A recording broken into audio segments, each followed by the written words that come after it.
Hi. Hey, everybody. Welcome to today's TLI. We're going to talk a little bit about some tips and tricks for adopting textbooks that we hope will be really helpful and useful for you. So we'll introduce ourselves and then get started. I'm Kelly Smith. I'm the Director of Collections and Discovery here in the library. And we interact with textbook issues a lot. We have students coming to us and asking about textbook issues that they're having, and we connect them with the folks at the bookstore and help them with accessibility issues. So that's why I'm here. Lee, do you want to go? Lee Griesheimer. I work at EKU's Center for Student Accessibility, and we provide accommodations for students with disabilities.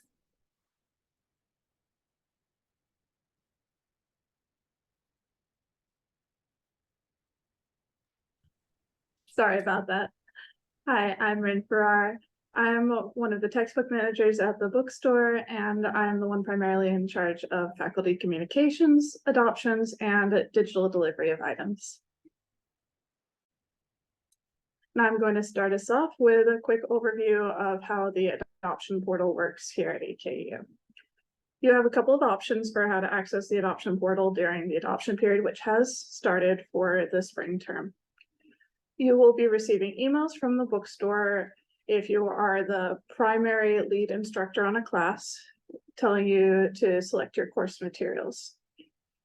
As seen on the slide here, you'll have the list of courses with which section, the course name, and down at the bottom, you'll see the option to submit adoptions.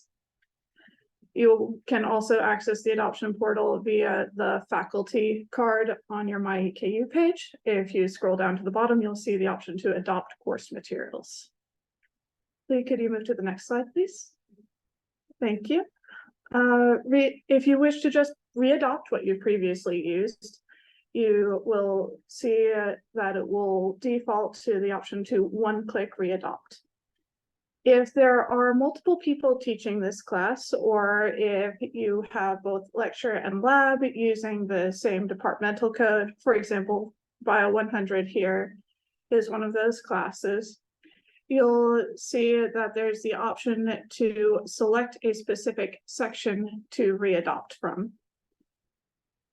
This is beneficial for these classes with labs because the labs will sometimes have no books or specific to the lab text, while the lecture sections will have different materials added.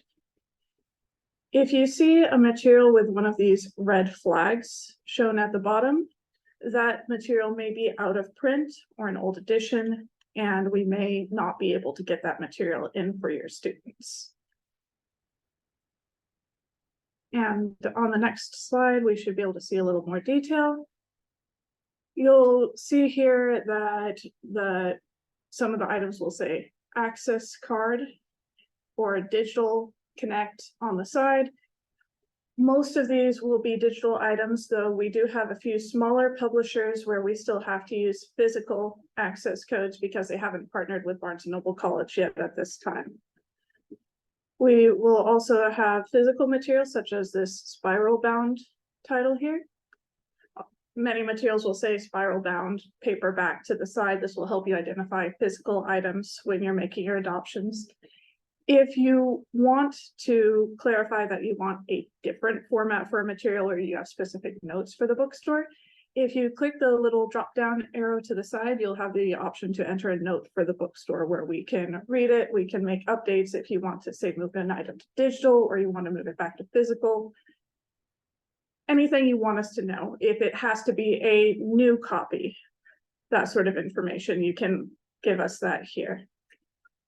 Unfortunately, we can only deliver one format of a material for a section for your entire class. The one exception to this will be if there's an individual with accessibility issues. Lee will go into further detail on that when we get to her turn here. So for digital materials, we have the advantages that your students will have access right away. They don't have to place an order. The one time when it won't have access right away for a digital material is if it's a digital access code. It will take a couple of days for the registrar's information to flow through to us so that an access code is generated for the student. But other than that, right away, they'll have access to the material. This is especially beneficial for online classes or 8-week classes where they have a limited amount of time to have access to the material, and for online classes, they don't need to have it shipped out to them. For physical materials, on the other hand, this can be very beneficial if they're going to be using it in the classroom in particular, as not all students may have a device available that they can access and use in the classroom for accessing the book. And it can be useful to have a physical copy of novels, that sort of thing, as the digital ones can be a little bit difficult to use at times. And for the next slide, this is what the BookSmart order screen will look like for students when it opens up to them 1 month before the start of class. They'll see a list of their classes and the included materials. On the left here, you'll see a physical item, this new executive brain title, and they'll have the option to have the books waiting for them in the bookstore or to have them shipped. If they just want it in the bookstore, they'll just enter a phone number, click a couple of buttons saying they'll bring it back at the end of the semester, and click submit. Simple process. If they want it shipped, they'll select shipped, they'll put in the address and phone number, hit submit. The one thing is they will need to do this if they have the physical materials. We will not be able to provide them to the students directly in the bookstore unless they have gone through this process ahead of time. For digital items, if you look over here on the right, it will say digital item at the top, and it will also say delivered in Blackboard on the first day of class. This is to try to cut down on student confusion so that they know, yes, we will be getting a book for this class, but there's nothing that I have to order. If you have a recommended item or an optional physical copy of a digital title, as in this case, it will show as not included, and they will have the option of selecting it for purchase. All right, next slide. If you don't want to just readopt what you've used previously, if you want to add a new item, I highly recommend using the search by ISBN option in this. I'd like to be guided through the adoption process tab, because the view detailed adoption history only brings you to what you've previously used anyway, and uploading a file for this course requires you to submit your material in a specific template, and that template is going to require you to enter the ISBN anyway. So this is going to be your best option. You'll enter the ISBN, it will bring up your item, in this case, Packback, and you'll click use this book. That will list that book. You'll then have the option to add more items, or you can go ahead and hit submit. Okay, next slide. The final option here at the bottom is to say, I'm not using materials for this class, and this is where you'll have the option to select that you are going to be using an OER item, which Kelly is going to provide more details with in the next slide. Kelly, would you like to take over here? I do, but before we move to the next, I have actually a question for you from this previous slide. Or no, it's this one with the student view. Is there an option for them, like say the faculty member has assigned a physical item, but they know they're going to want a PDF because of accessibility issues? Is there a comment field or a place where they can communicate that to you right here? Or that's a separate Unfortunately, there is not. Okay. Good to know. Thank you. It was really helpful to see the student view and all that and how that works. I'll try to address that question when Okay. it's Okay, cool. All right, so I'm here just to remind you that, yes, we have BookSmart. It's a wonderful program. Take full use of it, but just keep in mind that there are other resources you're able to use in your classes, including OER, and it's great that they added that toggle switch so that you can communicate the fact that you do have textbook resources in your class. You're just not ones that we're paying for. So definitely, if you are a faculty member that's using open educational resources, go ahead and select the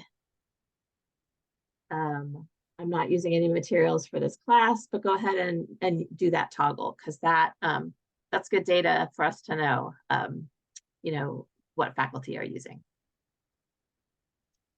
So in terms of open educational resources, if you're not familiar with these, really quickly, these are resources that have been published with a Creative Commons license, which is an open license that gives you as a faculty member the ability to use them in your classes, to edit them, mix them together, have your students engage with them in these.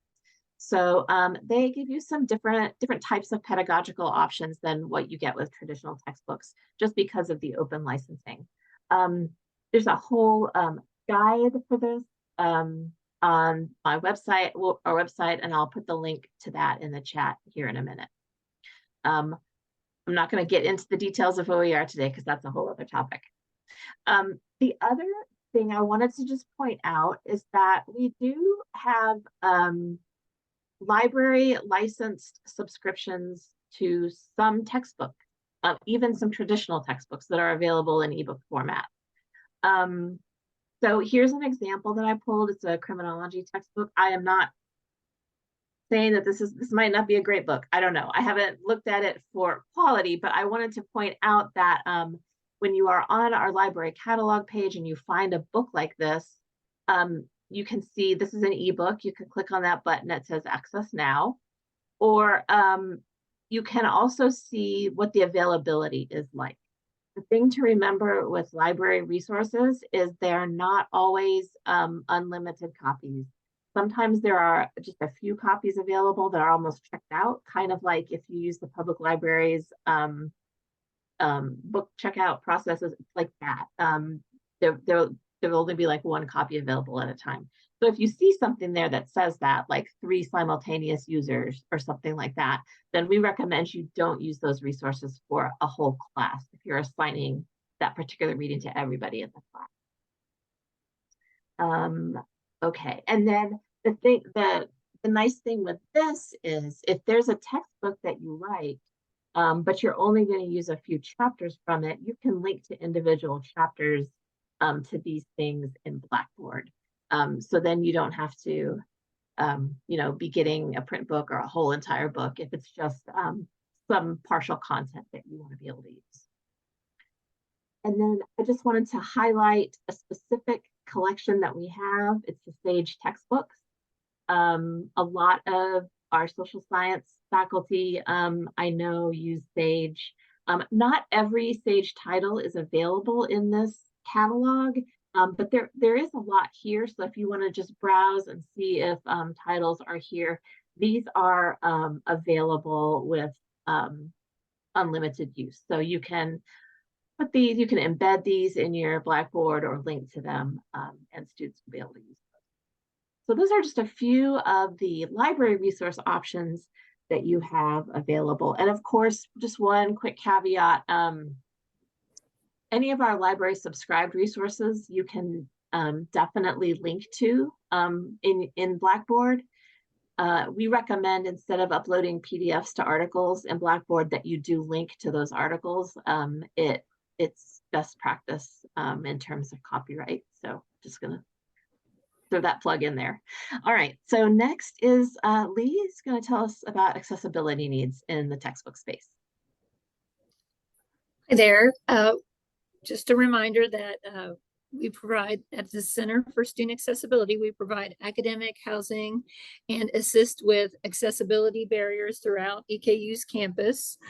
My personal areas focus on academic coaching, academic needs in the classroom. By no means am I an expert on assistive technology. I'm still learning, so I'll try and stay in my lane here. I'll speak to what I know.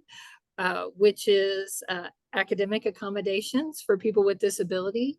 And specifically in this situation, people with print disabilities, whether it's vision issues or traumatic brain injuries, chronic headaches, or disabilities that cause sensitivities to screens and things like that. Or on the other hand, physical disabilities where people cannot lift the textbook, turn the pages, things like that. It can go either way. They'll request digital textbooks or hard copies, or cognitive disabilities as well. So I think it's great that professors are being proactive and wanting to put comments in there, but I would ask that you please refer students that have textbook accessibility issues to our office. We have a 3-step process to register, just very briefly. Application, 10 to 15 minutes, the documentation, and most people with chronic medical conditions can provide us the documentation we need for textbook accessibility fairly they have that at hand in most conditions. The cognitive disabilities may be a little bit more challenging for them, but we'll work with them to try and get the documentation we need to identify that there is a disability there. And then finally, we meet with every single student to determine appropriate accommodations for the student. That is accommodations that are provide equitable access to course materials, in this case, textbooks. We're not grade focused, we're just trying to provide an equitable situation for the students who need it. In this case, it's called digital equity, which in some cases the print version can enhance or the digital version can enhance. When people are requesting access to hardback or print copies, regardless, they need to go ahead and register through the Book Smart process. And Rin just does an amazing job getting all these textbooks for people. Regardless, once people request either way, the hardback or digital books, I communicate with Rin because we're trying to get this done as quickly as possible so the student has what they need to begin the class. So mostly for hardback copies, but I'll communicate with Rin, but also for digital copies because they have through Barnes & Noble access to some publisher resources that maybe we won't have through the Center for Student Accessibility. So sometimes older textbooks in particular, they don't have very accessible digital copies. EPUB is apparently way more accessible than, well, PDFs or scanned images. So generally Rin can get what we need, but for digital requests for older textbooks, mostly we have a form that students can fill out to request digital textbooks through us. So if Rin will communicate with us, I'm having trouble getting a version of this textbook. And so we'll use our resources through the Disability in Higher Education and our resources through this office. Resources such as CIDI, the Center for Inclusive Design and Innovation in Georgia Tech. We'll use Bookshare, Learning Ally, Access Text Network. So there are, and the National Library has a lot of resources as well, especially for people with vision issues. So we like to we can use our resources, and the library, I'm sorry, EKU Printing will also generally wonderfully scan textbooks into PDF. but they don't always match what is in the textbook. The page numbers don't always match. And so particularly for people with vision issues, we try not to do that if we can avoid that, because they're just not very accessible digital copies. When I say accessible, I mostly mean, so with OER, if there's a video embedded in the OER, it has to have captions, transcriptions, or if there is a chart, graph, or picture, it has to have alternative text to the image for people with vision issues. So it needs to have that accessible format, if at all possible. Legally, it needs to have that. It also needs to be able to be read by a screen reader. The screen reader we use here at EKU is Read and Write Text Help. So that reads any digital text aloud. People who qualify through our office will give them licenses to access Read and Write. There's other ones. Kurzweil is one, Dolphin Easy Reader. There's many. So I know that was kind of a lot of back and forth. The point is we try to get the student access to what they need as quickly as possible. Whether it's through printing services or whatever means we can access. Their questions. Sorry, I'd just like to add something really quick regarding the print services option. There is sometimes a struggle if a text has very thin pages in particular, as the print will show through when they do the scanning, and it can just sometimes end up unreadable for those print copies, which is an additional level of challenge. And, I love that professors are willing to work with our students with disabilities.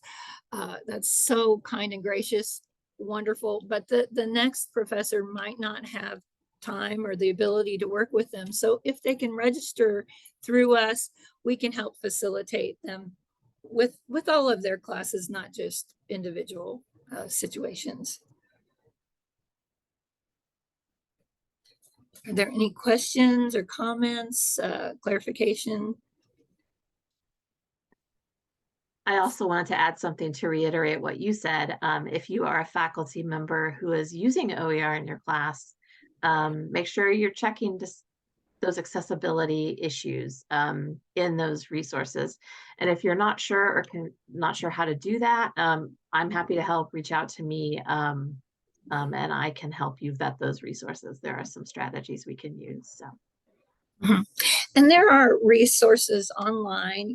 There's a whole disability support network that helps people. It's called OER Disabilities Resource Group. There are resources online as well. Dr. Sandman, you have a question? Hi. Yeah, I just had a question. So thank you for this presentation and discussion. It's been helpful to me. But one question that I have, and it's probably my fault that this happened, but I was wondering if you could help me with figuring something out. I changed course textbooks in one of my classes over the summer. And when I ordered the textbook from the publisher that had contacted me, it was Routledge, and I got the textbook from them, and I said, okay, let's use this textbook. And then when the students got their textbooks, I found out during our first class session that we had two completely different textbooks. It was by the same editor, and it's the same material, but it was a newer edition. The students had a newer edition. And it was quite a bit different. I mean, the chapters had been rearranged, and so I was able to get their version, but I was just wondering, I mean, it's an entirely different publisher that they got their textbook from, and I don't remember Cognita or something like that. anyway, it was, I don't know. It was probably, like I said, probably something I did wrong, but how would I avoid that in the future?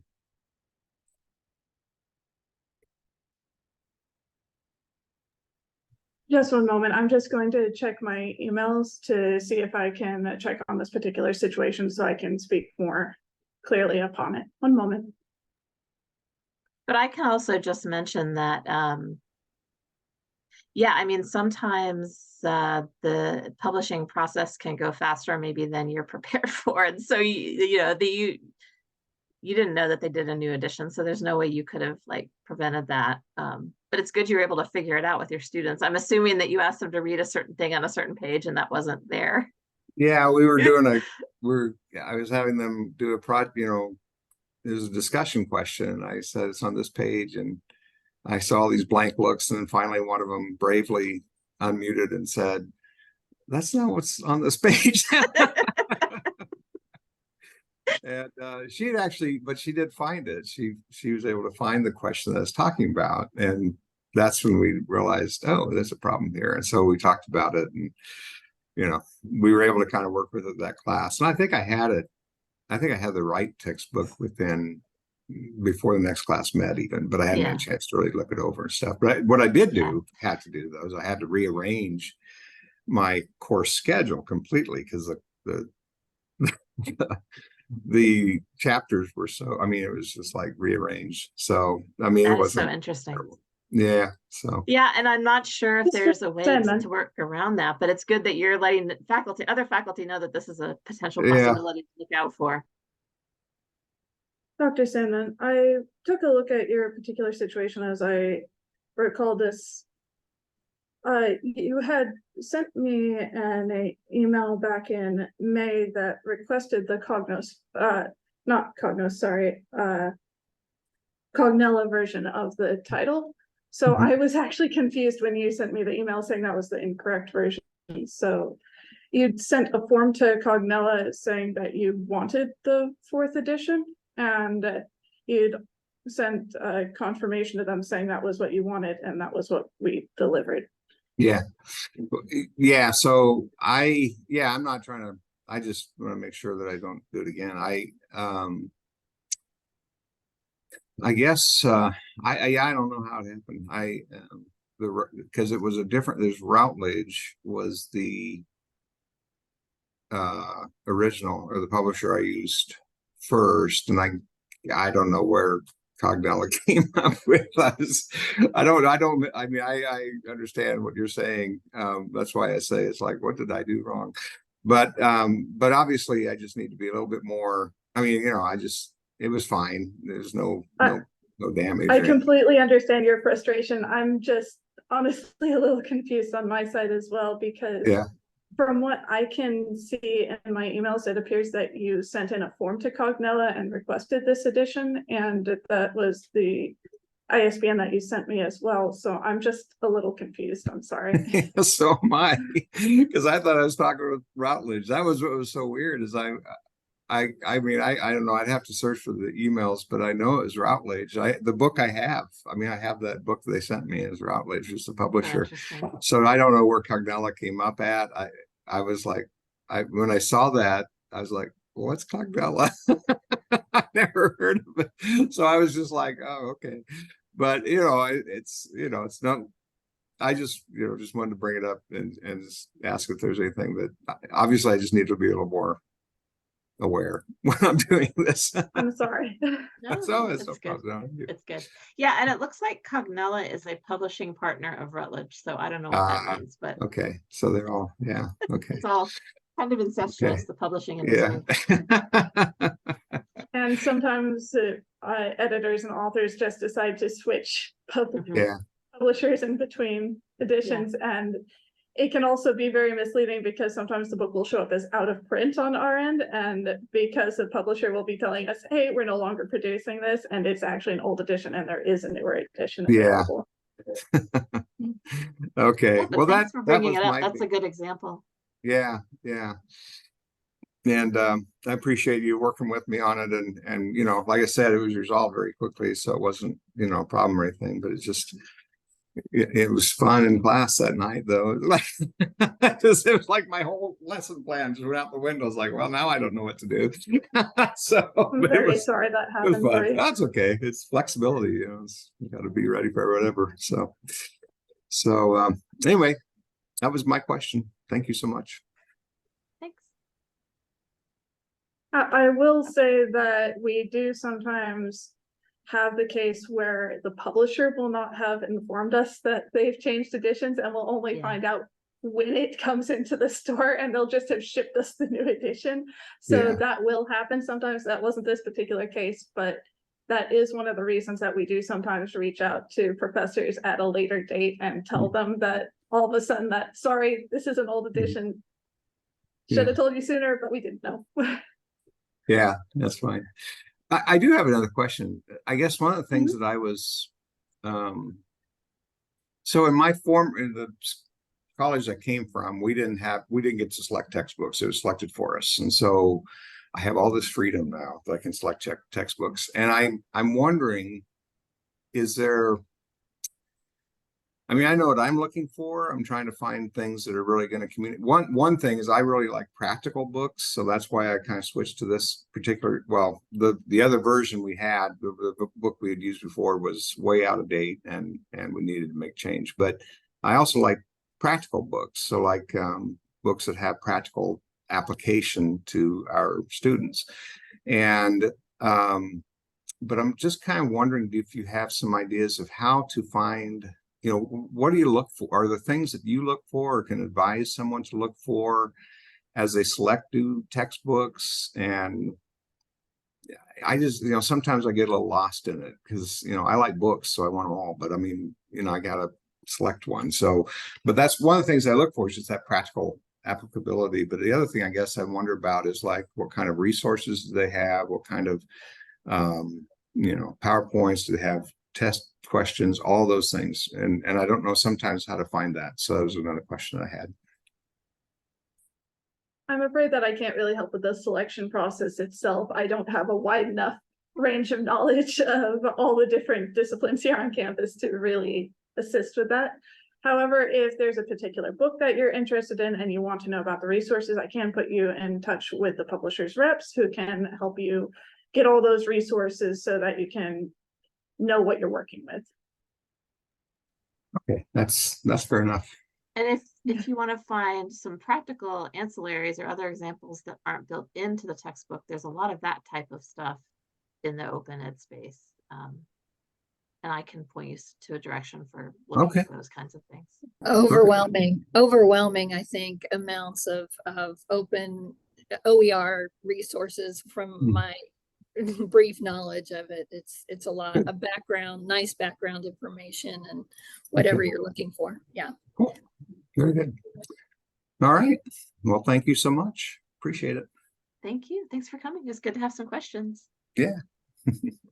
Rin and Lee, were there any other points you wanted to make before we wrap up? No? Okay, great. Hope this has been helpful, and thanks for coming. Everybody have a good week.